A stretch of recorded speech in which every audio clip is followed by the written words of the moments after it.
How do I support someone who has questions about their sexual health?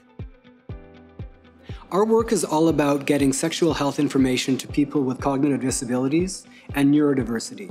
So we're going to do a step-by-step guide to the best practices for having a sexual health conversation with an individual receiving support. In some cases, the best person to provide them with this information is going to be their support staff. So the first thing you might want to do is ask yourself, are you the best person to have this conversation with somebody? And it's not about being an expert on sexual health. What's most important is, do you have a relationship with this person? Have you known them for a while? Are they comfortable with you?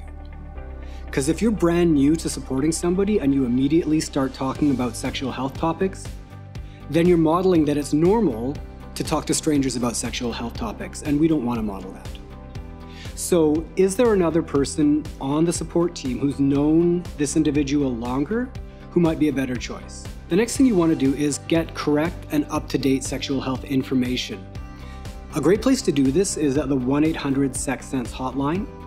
They are open from 9 a.m. to 9 p.m. Monday to Friday. And you can ask there really any question about STIs, contraception, safer sex, and they will give you the most up-to-date, relevant information. It's also really good to make a plan for what it is you intend to say to the person. That can help you feel more comfortable about the conversation and get clear about what your intentions are. You might even want to rehearse the conversation in advance with a colleague and get their feedback on how to make things clearer. It's a good idea to let the support team know that you're intending to have this conversation. That way everybody knows what you're going to be talking to this person about and why. It's a good idea to have this conversation in a place where you can both be seen by other people but not heard by other people. That way, the content of the conversation remains private, but everybody can see what's happening while the conversation is going on. When you're starting the conversation, let the individual know what you want to talk about and why. It's a really good idea to say right off the bat that they're not in trouble, and it's also a good idea to say right off the bat that they can leave the conversation at any time if they no longer feel comfortable being a part of it.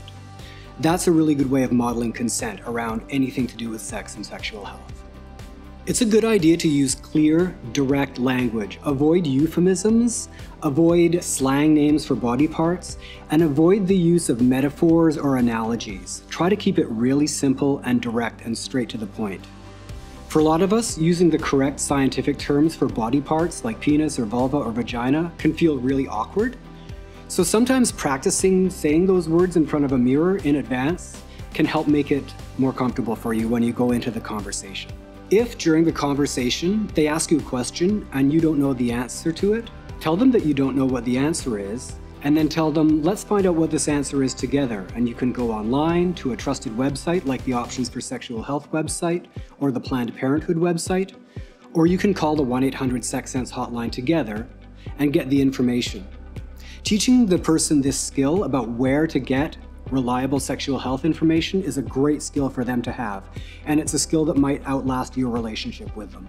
If something comes up in the conversation and you start to feel really emotionally agitated, take a break.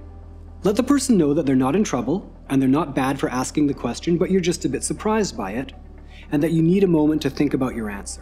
Finally, document the conversation. It's important that there is a record that a sexual health conversation took place and what the reason was for it. But you don't have to go into all sorts of deeply personal details. You can say generally what the conversation was about, why it happened, who initiated it, and what the individual's reaction was to the conversation. Thanks for being willing to provide this kind of support. We know it can feel really awkward, but it really can improve a person's quality of life. And it does get easier to talk about these things with practice. Real Talk offers an approachable support class to support staff, and you can find out more information about that elsewhere on this website. Now enjoy the videos. To learn how your organization can book a free approachable support staff training session and become more comfortable and confident providing sexual health information to the people you support, click the training link on our website.